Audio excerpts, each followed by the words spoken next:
waxaan halkan ka sheegaynaa oon ka cadaynaynaa dhibaatooyinkii ka dhacay caasimadan in aan go'aansanay in aan soo afjarno oo dadka shacabka aan u turno oo aan ilaalino.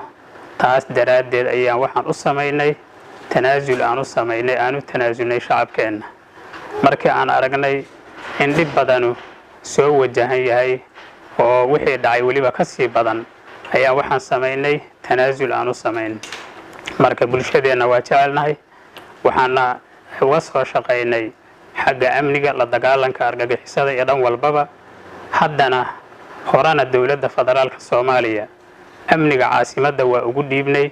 haddeerna waxaan leenahay amnigii galmudug oo dhan dowladda federaalka Soomaaliya waxaa laga rabaa inay ilaalisaa laga rabaa inay iyadu u samayso ciidankii galmudug laga rabaa in la ilaaliyo ummadda shacabka laga ilaaliyo argagixisada la rabaa. mas'uuliyadaas waxaan rabnaa dowladdu mar labaad inay qaado ayaan rabnaa. waxa weeye mar rabnaa annagu in mar dambe wax dhiba iyo wax shidaah ay nagu soo gaaraan yacni maalanba barbagaando iyo wax kaleeto. mas'uuliyadaas dowladda ayaan ku ognahay ayada ayaan u dhiibnay. ka bacdina waxa weeye ayada waxaa la rabaa inay sii habayso oo sii hagaajida ayada laga rabaa. waxa waaye tanaasulkaas waxaan u muujinay shacabkeenna sharafta leh qiimaha badan leh daraadiis baan u samaynay oo aan u tanaasulnay oo aan ilaalinay oo wax dhiba aanan la rabinin wax maadaama dhib badan aan ka soo marnay maadaama mas'uuliyiintii haddana ahlu sunna wal jamaaca mas'uuliyiintii galmudug madaxii xukuumadda galmudug aan ahay. waxa weeye galmudug oo dhanna waxaan u soo jeedinayaa muwaafaqo iyo midnimo ayaan u soo jeedinayaa.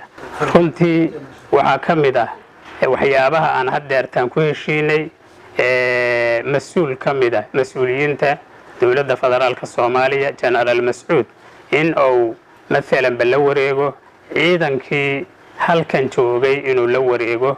ka bacdina mas'uuliyadda amniga dadka mas'uuliyiinta oo jooga mashaayikhda culimaa diinka uu mas'uul ka yahay oo ilaalinayo wixii ay u baahdaan oo maalanba xagga ama amniga ha noqoto ama xagga maalanba ha noqoto fulinta ay fulinayaan waxay dadka u fuli jireen wacyigelin ha noqoto iyo darsi akhrin iyo tawciye wax walba in ay arrinkaasi ay noqoto aysan u balaloobin. hadda kadib shabaab maadaama aad ay ula dagaalameen aysan u balaloobin wax dhiba aysan u balaloobin.